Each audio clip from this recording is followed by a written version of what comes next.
All right, let's dive right in.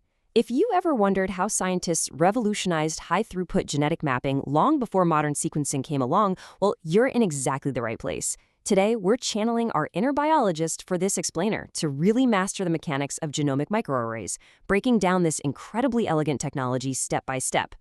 Here's our roadmap for today. We'll cover 1. What a microarray actually is. 2. Go step by step through how it works. 3. Compare one-color versus two-color arrays. 4. Look at some real-world applications. And 5. Wrap up with its limitations and the rise of RNA sequencing. Section 1.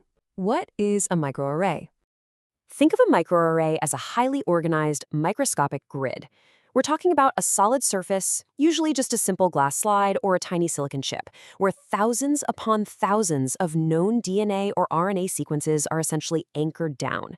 These tiny sequences, called oligonucleotides, are either inkjet printed directly onto the surface or synthesized right there on the spot. To put that sheer volume into perspective, a single chip, literally the size of your thumbnail, can hold hundreds of thousands of distinct genetic probes. It's like a massive puzzle board that lets us look at thousands of genetic variations all at the exact same time. Now, the engine that makes this whole thing tick is hybridization. It's kind of like a molecular roll call. When you wash a prepared sample over that grid, the genetic material from your sample actively seeks out its exact chemical partner. Under really high stringency conditions, only perfect genetic matches are allowed to sit together and bind to those complementary probes on the chip.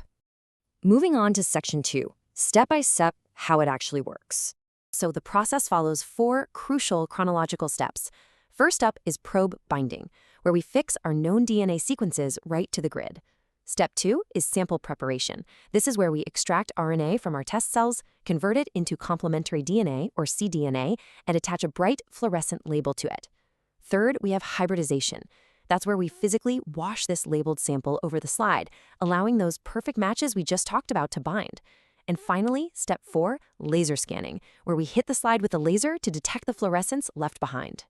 When that laser hits the slide, it is an absolute game changer. The brightness of the fluorescence literally lights up the hidden activity levels of thousands of genes all at once. A super intense signal? That means there was a lot of that specific genetic sequence in your sample, a highly active gene. A really weak signal means the gene is repressed. The amount of hybridization you detect is directly proportional to the number of nucleic acid fragments in your original sample. It's brilliant. Section 3. One-color versus two-color arrays. When setting up an experiment, researchers have to choose their path. You can either use a one-color array, which means putting your sample on a single chip to get an absolute, independent measurement of fluorescence, or you can use a two-color array, where you actually test a pair of samples together on a single chip to compare relative differences.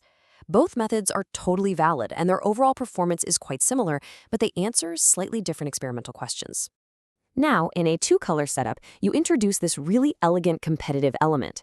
You take an experimental test sample, say diseased tissue, and label it with a red dye called cyanine-5, or Cy5.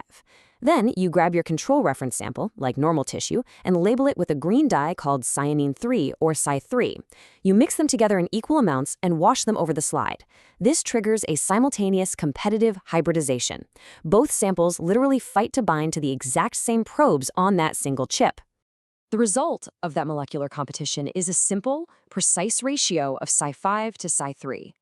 By calculating this ratio, researchers can immediately tell the relative abundance of a gene. If a spot glows red, the gene is more active in the test sample. If it glows green, it's more active in the control. It's a fantastic, highly visual representation of relative genetic expression. All right, Section 4, real-world microarray applications.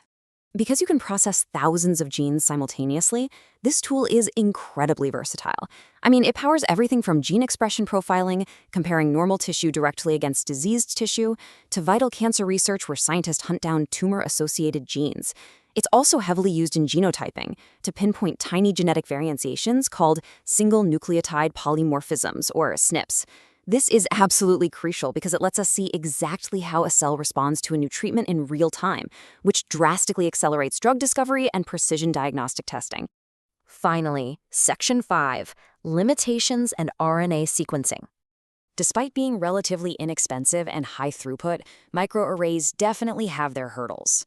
The biggest one, they rely entirely upon existing knowledge. You simply can't put a probe on a chip if you don't already know the DNA sequence you're looking for. Plus, they're plagued by high background noise due to cross-hybridization. That's when slightly imperfect matches manage to bind anyway. They also suffer from a limited dynamic range, meaning a signal can quickly max out and become saturated. And let's not forget, comparing these immense data sets across different experiments requires some very complicated mathematical normalization. Looking back at the timeline before the 2010s, microarrays were the absolute gold standard for high-throughput gene expression studies. But then, next-generation RNA sequencing hit the scene.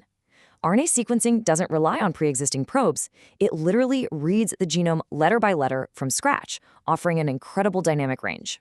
Unsurprisingly, this largely replaced microarrays for transcription profiling. However, today, DNA chips haven't completely disappeared. Actually, they've transitioned into highly specialized diagnostic workhorses, heavily relied upon for specific tasks like S&P arrays in clinical settings. So, I'll leave you with this.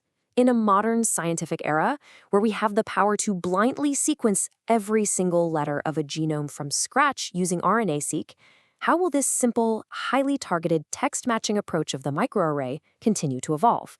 Will it remain a permanent fixture in rapid clinical diagnostics, or be sequenced out of existence entirely? Think about that, and thank you so much for joining me for this explainer today.